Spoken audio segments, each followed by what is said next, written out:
Olá, eu sou Gustavo Manicardo Schneider, advogado aqui do PG Law, e esse é o PG Talks. Nesse episódio, a gente vai falar sobre a resolução CD-ANPD número 2, que regulamentou o tratamento de dados por agentes de tratamento de pequeno porte. Em 28 de janeiro de 2022, foi publicada pelo Conselho Diretor da Autoridade Nacional de Proteção de Dados a resolução CD-ANPD número 2, que é do dia anterior. Essa resolução regulamentou a aplicação da LGPD, Lei Geral de Proteção de Dados, aos agentes de tratamento de pequeno porte, flexibilizando algumas regras da LGPD para esses agentes. Primeiro, é importante a gente entender quem são os agentes de tratamento de pequeno porte e quem está excluído dos benefícios da resolução. Então vamos por partes. Basicamente, a gente tem 3 tipos de agentes de tratamento de pequeno porte. O primeiro tipo engloba as microempresas e as empresas de pequeno porte.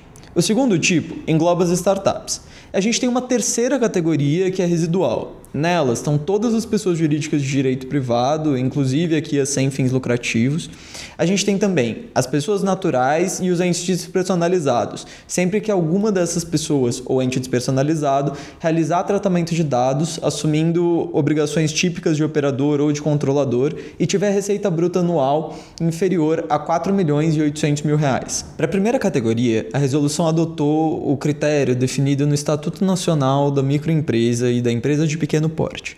Para a segunda categoria, aquela das startups, a resolução se apoiou no conceito definido no Marco Legal das Startups, inclusive com aquela limitação de receita bruta anual de até R$ 16 milhões, que a gente já mencionou aqui no PG Talks. A terceira categoria é mais complexa, abrangendo quase todos os sujeitos de direito contemporâneos que realizam tratamento de dados pessoais, desde que eles tenham receita bruta anual inferior ou igual a R$ 4,8 milhões. No entanto, para ter acesso aos benefícios da resolução, o agente de tratamento, além de estar enquadrado em alguma das situações que eu falei antes, não pode estar em nenhuma das duas próximas situações. A primeira delas é participar de um grupo econômico, seja ele de fato ou de direito, que tenha receita global superior àqueles limites que eu comentei. A segunda delas é realizar tratamento de dados pessoais, sempre, de alto risco. A primeira é fácil de compreender. Agora, sobre o alto risco, a história é de novo um pouquinho mais complexa. Para definir tratamento de dados pessoais de alto risco, a resolução adota 2 tipos de critérios, os critérios gerais e os específicos. Então, vai realizar tratamento de dados pessoais de alto risco aquele agente de tratamento que atender cumulativamente a um critério de cada tipo. Os critérios gerais são realizar tratamento de dados pessoais em larga escala, que pode ser caracterizado tanto pelo número dos titulares, como a duração, extensão, frequência ou volume dos dados. E aí vamos pensar, quando a gente pensa em extensão, a gente está falando aqui da extensão geográfica desse tratamento. O outro critério geral é realizar tratamento de dados pessoais que possa afetar significativamente os direitos fundamentais dos titulares. Esse é caracterizado quando o tratamento pode impedir o exercício de direitos ou o acesso a algum serviço, ou também quando esse tratamento pode ocasionar danos materiais ou morais aos titulares. Os critérios específicos são o uso de tecnologias emergentes ou inovadoras, o uso para controle e vigilância de zonas acessíveis aos públicos, e aqui pensa em praças, centros comerciais, estações de ônibus, metrô, esse tipo de coisa. As situações em que decisões são tomadas unicamente com base no tratamento automático dos dados pessoais.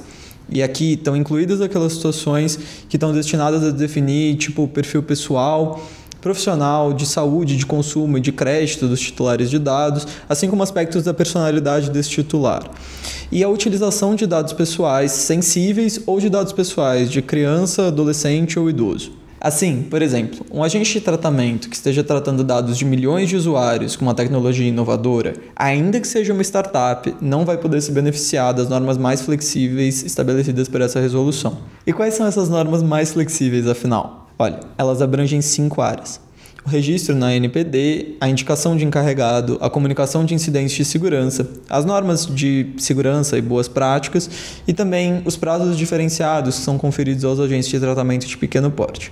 Assim, em primeiro lugar, os agentes de tratamento de pequeno porte poderão realizar o registro de tratamento de dados pessoais de forma simplificada, conforme o modelo que vai ser disponibilizado pela ANPD. Da mesma forma, eles vão poder realizar a comunicação de incidentes de segurança de forma simplificada, conforme a regulamentação da ANPD. Os agentes de tratamento de pequeno porte não precisam indicar encarregado de tratamento de dados pessoais, mas eles precisam sim criar um canal de comunicação com o titular dos dados. Além disso, vamos lembrar que ainda que eles não sejam obrigados a indicar o encarregado pelo tratamento de dados pessoais, uma indicação vai ser vista como política de boas práticas e governança. Os agentes de tratamento de pequeno porte podem estabelecer uma política simplificada de segurança da informação, desde que ela contemple os requisitos necessários e essenciais para o tratamento de dados. Essa política tem por objetivo protegê-los de acessos não autorizados ou de situações acidentais ou ilícitas de destruição, alteração, perda, comunicação ou qualquer outra forma de tratamento inadequado ou ilícito.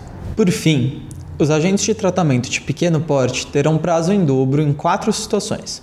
A primeira delas é o atendimento às solicitações dos titulares de dados.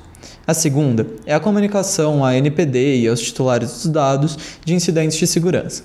A terceira é o fornecimento de declarações sobre o tratamento dos dados aos titulares. A última é em relação aos prazos estabelecidos em normativos próprios para apresentação de informações, relatórios, documentos ou registros solicitados pela NPD a outros agentes de tratamento. Continuaremos a falar desse e de outros assuntos no próximo episódio, com presenças ilustres. E se você gostou do podcast, aproveita para seguir o PGLaw no YouTube, Facebook, Instagram e LinkedIn, onde você nos encontra com o nome PGLaw, P-G-L-A-W. Fique à vontade para entrar em contato conosco via e-mail no info@pg.law, caso você tenha qualquer dúvida ou pontuação sobre esse tema. Então, muito obrigado e até a próxima semana.